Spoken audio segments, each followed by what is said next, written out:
I always think, if it's something that you're passionate about, just, do it and people are going to respond to it. And if they're not interested, then they can, not follow.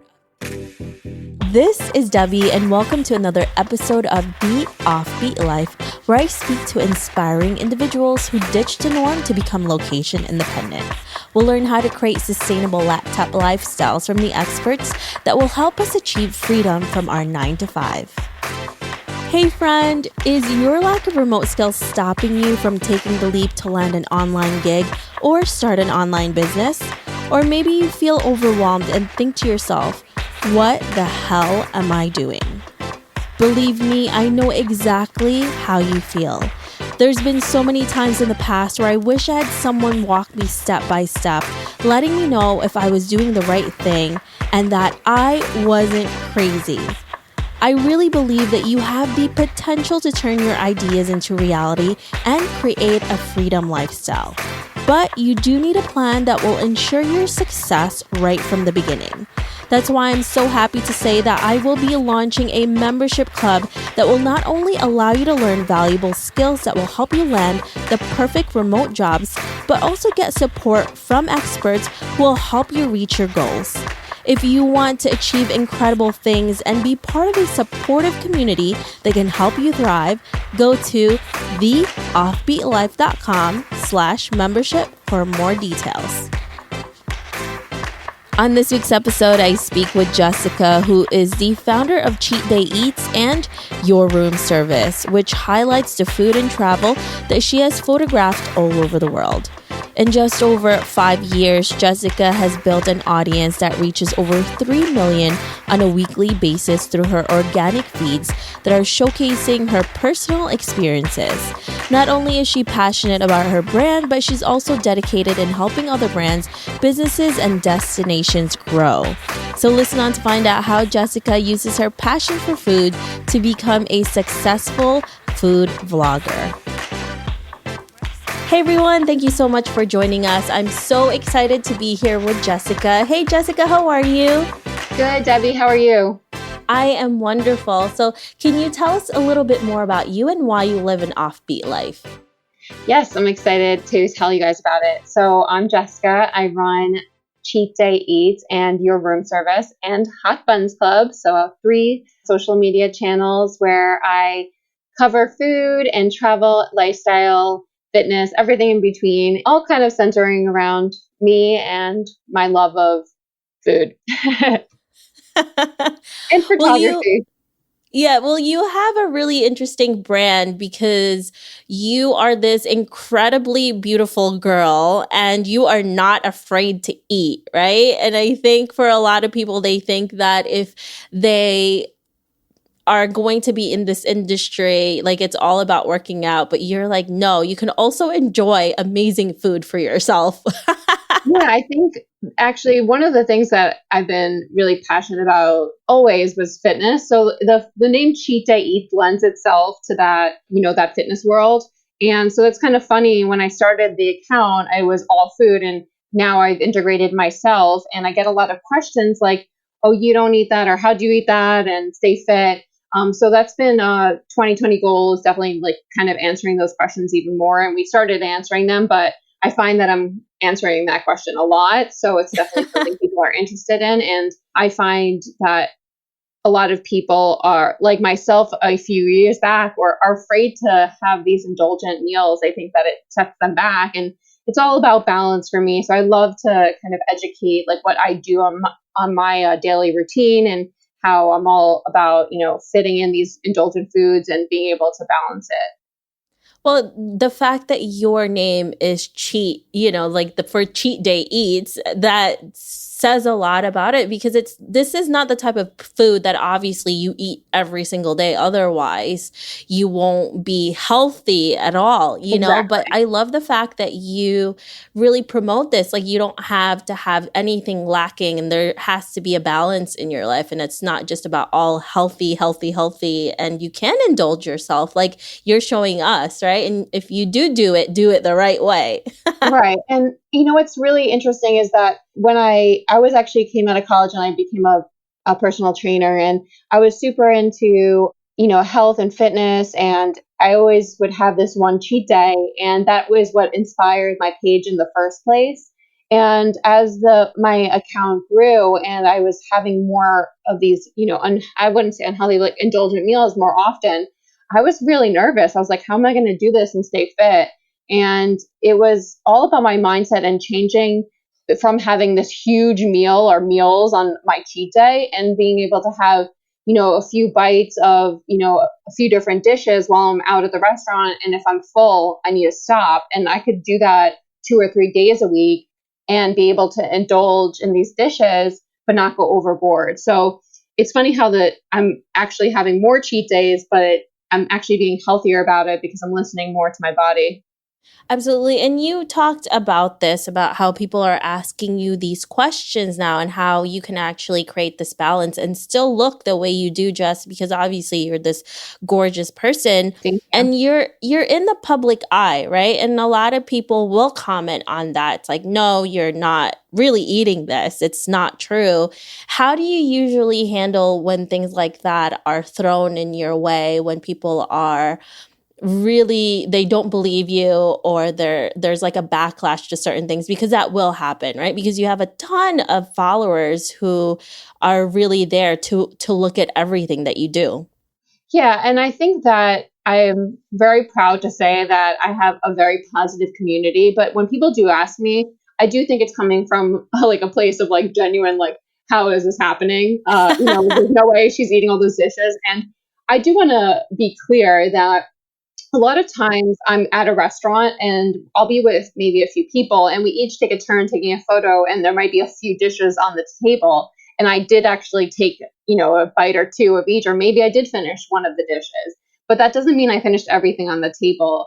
And I am also it's really important to me that nothing goes to waste. We always take home leftovers. We give it to homeless, like if I'm working on a photo shoot, it goes to staff.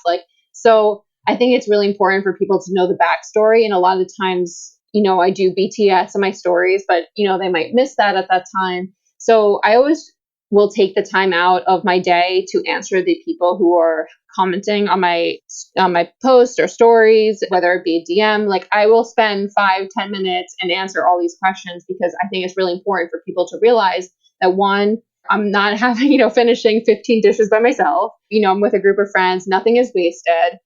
And I'm only posting food that I love. So yes, I did try it, but that doesn't mean like I finished the entire thing. So I think, a lot of people see the photo and they don't realize, they think, it's just a snapshot. I took a photo and then I walked away from the table and wasted all the food. And I think it's important that I'm telling a bigger story. And so, for 2020, just maybe doing a few more YouTubes and talking about it, showing BTS, I think people, one, love to see it. And then it's also important so they realize the full story here, that my page is all about what to eat on your cheat day, but no, I'm not sitting there and indulging in 15 dishes and finishing everything on my own.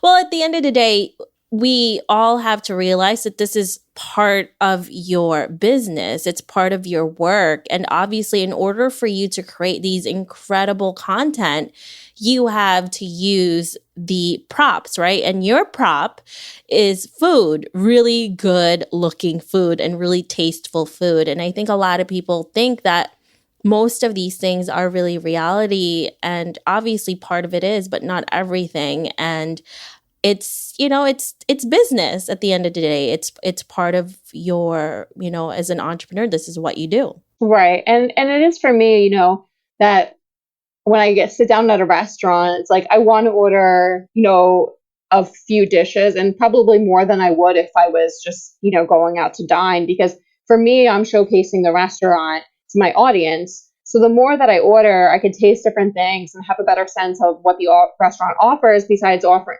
just ordering one dish, So I feel like for me, there's like that balance of how much should I order, and like, so then it'll be in the shop. But then for me, it gives a better sense of, oh, can I say to my audience, this is a great restaurant? Well, if I only had one dish, it's really, might not be the best representation of what they have to offer. So yes, I think because this is like my business, I end up ordering probably more than someone normally should, but it allows me to be able to tell a bigger story and represent that restaurant on a deeper level, I guess, and say to my audience, oh, hey, here are some of the dishes you should try. Where if I just have one dish, I feel like it kind of is not as much of an interest to me or my followers. Absolutely. And I'm going to say, though, I'm very indecisive, so I like to order a few things. Well, you're in the right industry for that because you just order everything.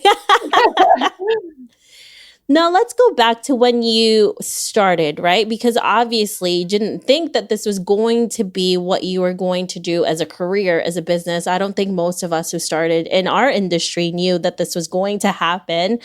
How did you decide to do this full time? What was that journey like for you? What was that opportunity like that it actually became your full-time gig?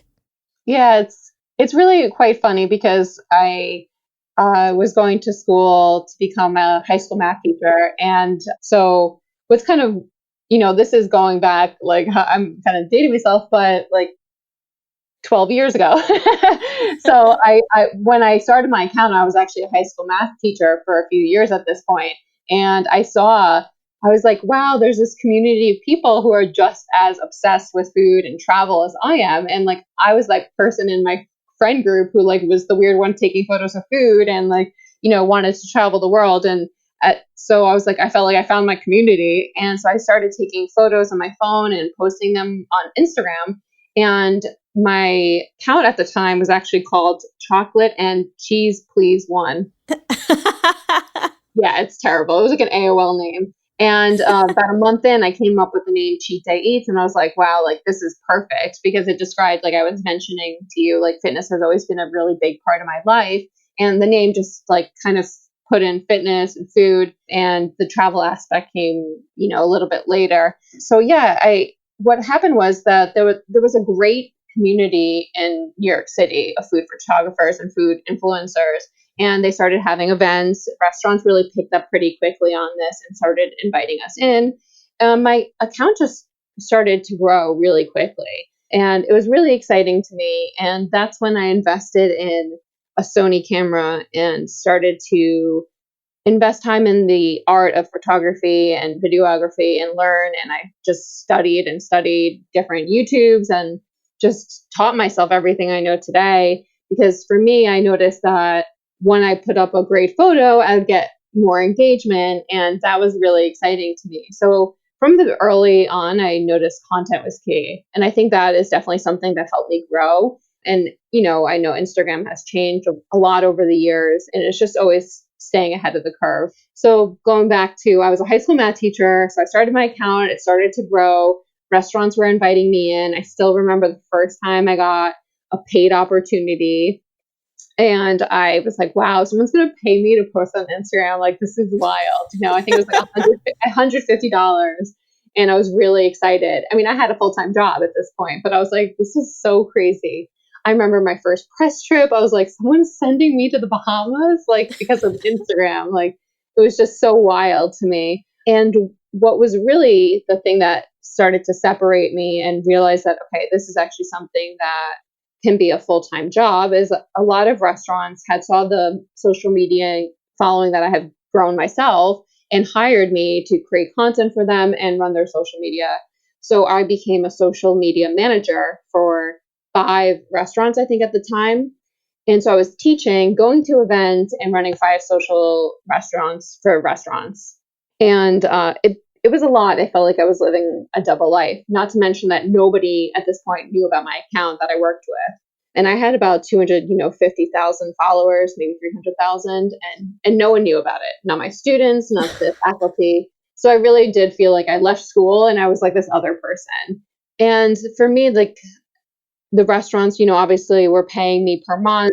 Plus I was, getting sponsored opportunities, and they were definitely more than the 150 I started with.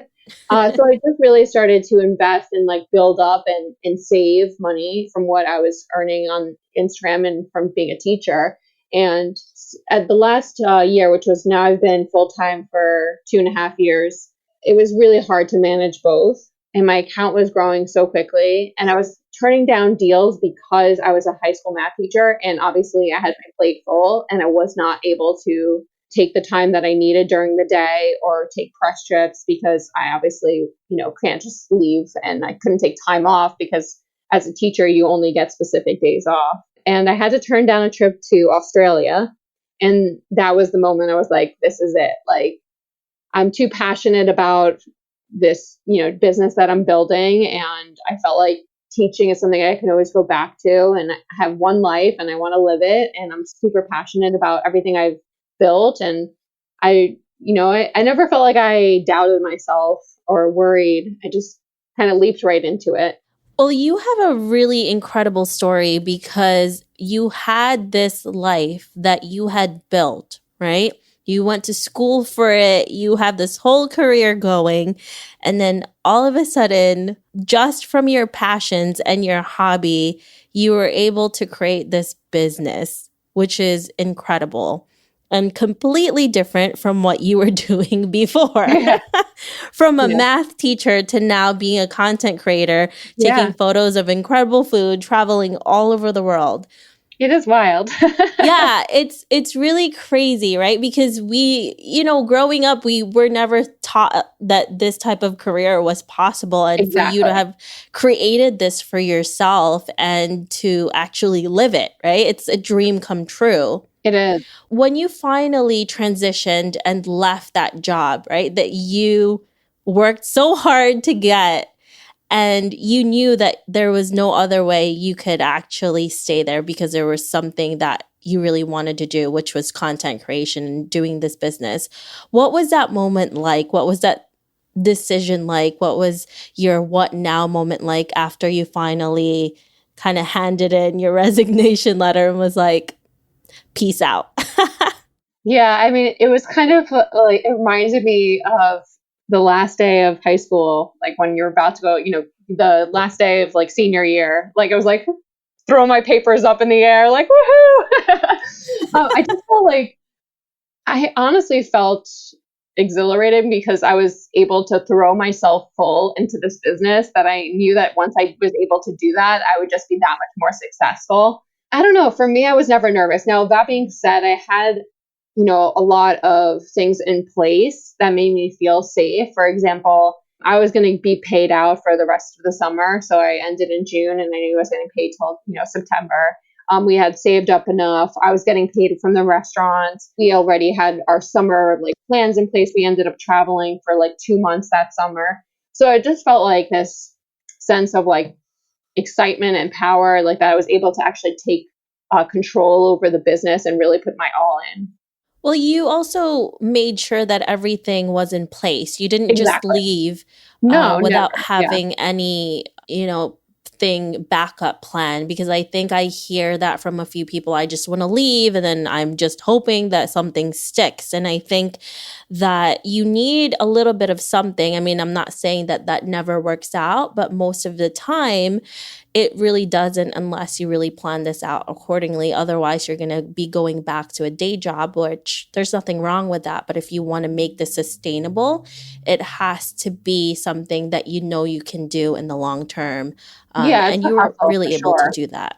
Yeah. Yeah. I mean, I think for me, I was already hustling while I was a teacher by running 5 different restaurant accounts plus doing sponsored posts. So all my extra time was already going towards building this business. So once I was not teaching, I felt like I had that much more time to put towards the efforts that I needed to, make more connections and build those relationships with brands that I've already worked with and continue to partner with them. And so we also, at that point, left our Upper East Side apartment. So now there was that, obviously we weren't paying rent, which was $3,000 in New York City. So that was definitely something that we didn't have to worry about anymore. And that's huge, obviously. So, if you count all those, months up that we lived in the city, it's scary how much we spent on rent in New York City. But it just felt freeing. We were able to manage our time towards, the opportunities that were going to help us become successful. And you were able to also make sure that you had income coming in from running these social media accounts. How were you able to find these jobs? Did you pitch them or did they find you? So it's actually funny because they were came to me, and they kind of one led into the other. So it was all word of mouth. So I had, like I mentioned, 5 restaurants. And actually now I am so busy with my own business, I decided to kind of let that part of my business go. And once in a while, we'll pick up a few restaurants and help them get started. And we do content creation for a lot of restaurants, but running their social, I just felt like it was really time consuming. So now that I've built my business to the point where I don't have to do that anymore, that's not something that I'm super interested in at this point. I love consulting and getting them off the ground, but doing the daily posting and commenting is something that I felt is not worth my time at this point. But that is something that really did allow me to say, hey, while I'm a teacher, I started building that business, word of mouth. People really did, heard about me from the one restaurant I started with, and it just kind of got the ball rolling. And it was a really fun part of like leaving teaching. And I really did enjoy working with the restaurants. But at the end of the day, I don't think that a lot of restaurants have the budget that makes it worth it, how much effort goes into it. Yeah, it's definitely a lot of work. And I think it's underestimated how much you do as a content creator for you to actually make any money in this industry to do that. Yeah, and I just think that, obviously I was lucky enough to have grown my business, and, Cheat Day Eats, when I left, like I said, had like 300,000, and I was getting a lot of incoming opportunities where the value I was getting for a sponsored post versus a month worth of work for a restaurant, it just didn't, equate. So now when you are working with brands, I know obviously it's a lot different when you first started. How were you able to find brands to work with, and how are you able to do that now as a content creator? Obviously, back in the day, I did do a lot of outreach. I was never afraid to, and I tell people who message me this all the time, like, oh, how do I start? Like, I'm building this brand, and obviously content is key, and you just got to put yourself out there. So even when I was teaching, whenever I had a lunch break or a coffee in the morning before I got to school, I'd try to do a few outreach and go to the companies that I want to work with, that I use on a daily basis. And I was reaching out often, and now, I'm lucky that there's obviously so many websites now that connect big brands with our businesses, and we get mostly incoming. And at this point, obviously it's something that I'm, honored to get, have ongoing relationships with a lot of companies that we do sponsored work with, on a more often basis. Now, when you are in this journey right now, throughout your whole journey, even now as an entrepreneur, what has been the biggest setback that you encountered, and how do you handle them? I don't think of anything as a setback, to be honest. I feel like we've had a lot of just really positive experiences. I think for me, it's always interesting how to make that transition to the next step. For example, there's always that hesitancy to at first my food account was all literally food shots one after another, and making that transition into, oh, hey, should I put more photos of myself in, get my personality out? And I think that was really scary. You might ask a few different people and they'll give you different advice, and I didn't really know where to go with it. And I went with my gut, and I started incorporating myself into my photos. And, now my account has more personality and people know who I am. And I think that's really important. And I'm glad I did it when I did. So I think that was just something that I kind of was struggling with. And I think even now, I, want to go more into fitness and tell more of that story. But it's how do I incorporate it into my brand? And if people are used to seeing, something on my page. So it's always a scary moment. Should I do it? How do I do it? And I always think, if it's something that you're passionate about, just, do it, and people are going to respond to it. And if they're not interested, then they can, not follow. Absolutely. There's so many second guessing ourselves, right? And there's so much fear before you finally take that leap. But I think with you, you've done so many of these things already that you didn't even expect out of yourself, that now it's starting to become second nature. Isn't it funny how even at this point, I have over 400,000 followers, and I still, you still get nervous, because for me, it's all about community, and I don't want people, of course, you want people to like what you're doing. So it's well, if I put this photo up, will they like it? But it's always about, I think, at the end of the day, if you're passionate about it, people feel it and they're going to receive it well. I think there's so much more pressure with you, Jessica, too, because you do have a lot more eyes looking at you. And I think you have more freedom when there's not that much people following you, right? Because it's like, okay, there's just only, a few hundred people. But when you have hundreds of thousands, it can be nerve wracking, especially if Right. it's something that's so out of the box for you and so different from what you've been doing before. So I can definitely see that as being totally nerve wracking. Yeah. But you know what? It's like you do it, it doesn't work, you learn from it, and that's all that happens.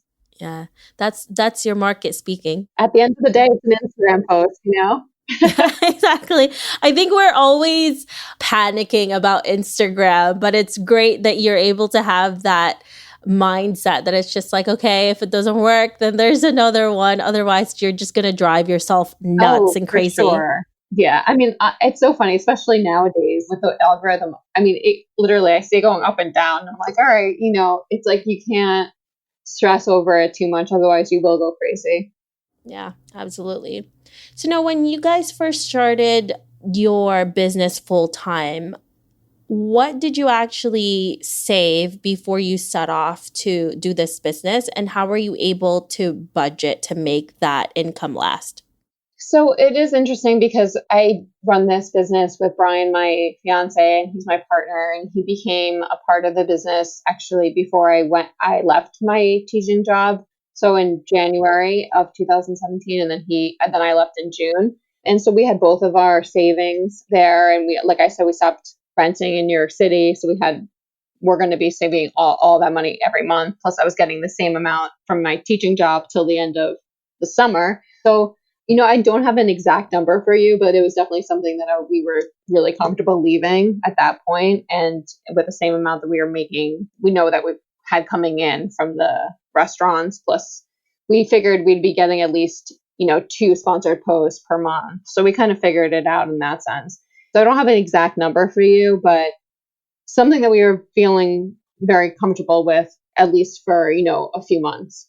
Did you have any budgeting tricks that you were able to use to make sure that you didn't panic and then all of a sudden, like, you didn't know where the next meal was coming from?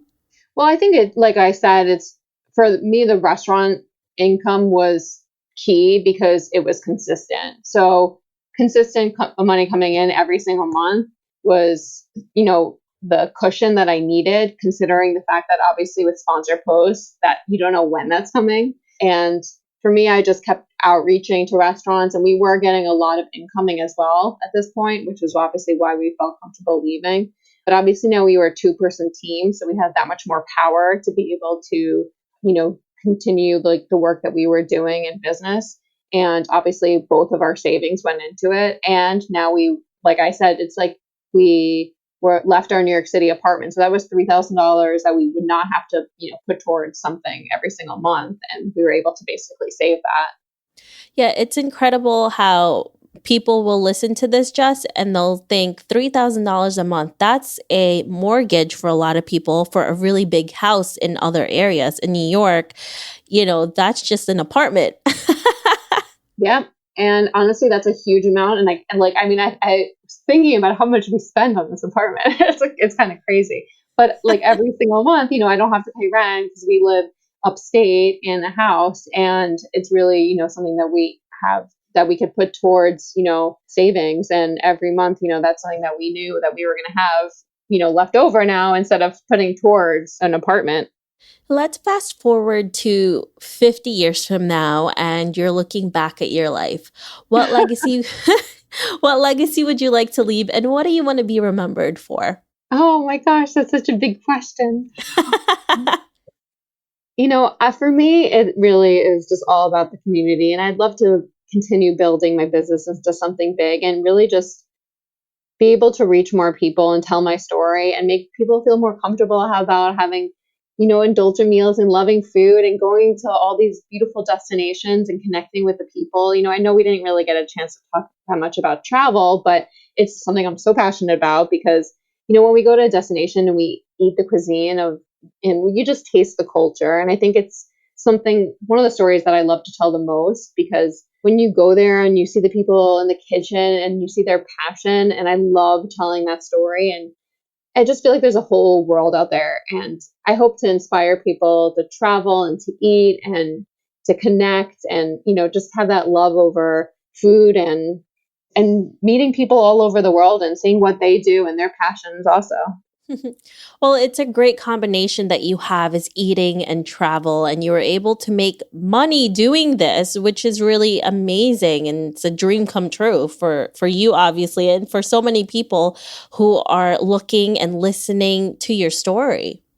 Yeah, I think, travel has been something that we always have loved to do together. Me and Brian have been together for over 12 years. And every single year when I was a high school math teacher, we would plan and plan and plan and have a really big summer trip. And the fact that we're able to do that and go on more trips together and really we have been focusing a lot on video, which we're going to chat about, and telling that bigger story of a destination. Like, it just makes me so happy to be able to share those like moments that we have in a place like, on the other side of the world, and connect with people and share it with another community of people who are just excited to see it.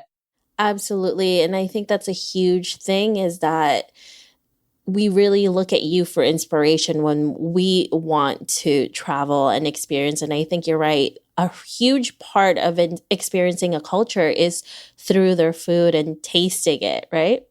It's so true. I mean, really, like we were just in Peru and one of the world's 50 best restaurants. And we don't typically, go on like really expensive dinners.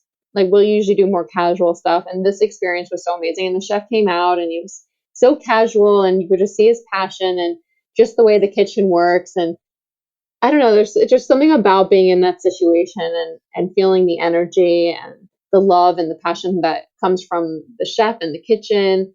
And I want that to come across in my videos, and I hope that it does. And, when anyone responds to me like, oh my gosh, I went to Peru and I went to that restaurant, like it just makes me feel so good. That happened a lot with me for Rome. For some reason, like I guess everyone was going to Rome this summer and we had put out a YouTube, and I had so many people like message me about the recommendations I gave. And like, there's nothing that makes me happier than hearing that, because like we loved the experience that we had, and being able to share that and knowing that people are going to get that experience themselves because something they saw on my page means everything. Well, that's definitely a great way for you to help people is by giving them all of these incredible recommendations. And you gain their trust that way. It's a way for people to really understand before they even go to that country what they really have to taste and do and see. Exactly. And for me, it's like people passed on that information to me. And, I went to all these different restaurants in Rome, and I want people to have that same experience. So I'm happy to like pass that along to my community. And I think that's what it's all about for me. It's, connecting with people. Well, it's amazing that you're able to do this for a living too and get paid for it. Yeah, for sure. I know it's really a blessing. I mean, it's like, I'm always like, when people are like, oh, you were a high school math teacher, like it's why. I'm like, I know, it seems like another life that I lived, because this is just, it really is a dream job. I'm so blessed to have like an audience to be able to share this with and work with brands that I love and businesses that I love and destinations that I love. So yeah, it's a dream job. Well, also you can tell how grateful you are, and if you guys ever meet Jessica in person, she's just so down to earth and Thank just you. super friendly. So she's definitely who she is in and outside of, social media and the videos and everything else. I'm so glad that you actually put yourself out there more in your content, because we are able to really connect with you so much more in that way. Thank you. And that's why I think it is actually, like a lot of people say with Instagram, obviously there's a lot of negatives you can take out of it. But at the end of the day, like connecting with you, Debbie, and all the people that we have in the past and in the future, like through an app on your phone, is pretty amazing. Yeah. And it's funny because Jess and I met each other on a cruise ship, actually. Yeah. So, which was really funny and interesting. That's why I love this industry, because you meet the most interesting people in the most interesting places. Yeah, for sure. It's really true. And I think that one of the things I love is like realizing that even if we're not in the same, let's say, niche, maybe you're not doing food, it's like we realize how much work goes into the content that we create. And I really do admire, when I meet these other people and see the work that they do, and knowing that like, we're in this together. Like, because a lot of people, they might see these photos, and like we mentioned before, it's like the amount of hours I spend editing and putting into this one post, it's kind of wild, but for me, it's worth it. And I know like you see it when I meet other creators, and I see the passion that they have. It's infectious. I love it. We definitely know what it's like to be in this crazy industry. And you're right. It doesn't matter if we're in the similar niche or not. It's still crazy, but it's beautiful crazy. It's awesome crazy. And I think it's great when you find people in this industry who are also really supportive, who also understands what you're going through, because that support Exactly. system is key to this. I totally agree. Now, what are you working on currently that is really exciting for you? Well, our 2020 goals are to build our YouTube. So we've been putting a lot of time into creating content that's more long form, where we're able to tell a bigger story. It's usually centered around a trip. So we just did one for Peru. We have one for Boise, Idaho.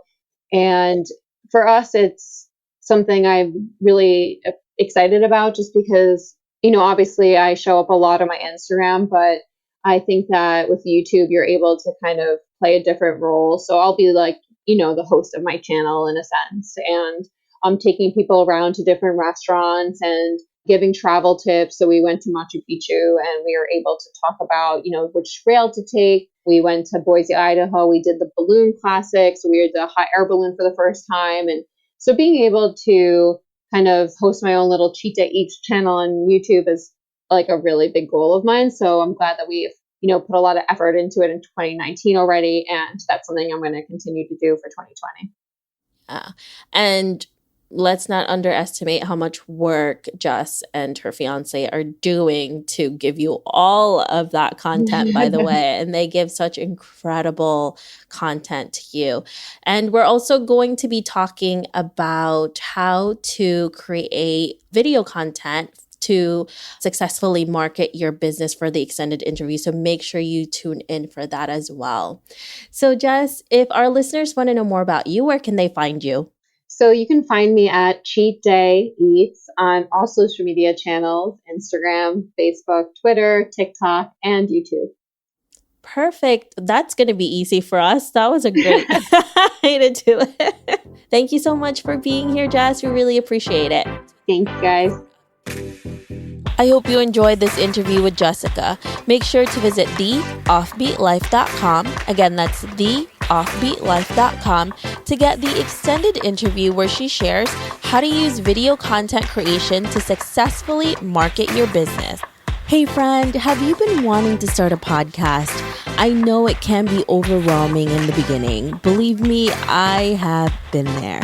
Lucky for you, we have created a new site called howtocreateapodcast.com that shares a ton of freebies that can help you get started. From launching, growing to monetizing, we share it all in one place. Visit howtocreateapodcast.com for more information. Hey listeners, thank you for listening to this episode, and I'm so thankful for your support. I would love to hear your thoughts on this episode and get suggestions on guests, topics we can discuss, and so much more. Feel free to reach out at hello@theoffbeatlife.com and let me know what you'd like to hear. If you like the show, don't forget to give us some love and review on iTunes. Thank you again for being a part of this journey, and I can't wait to hear how your location independent story will unfold.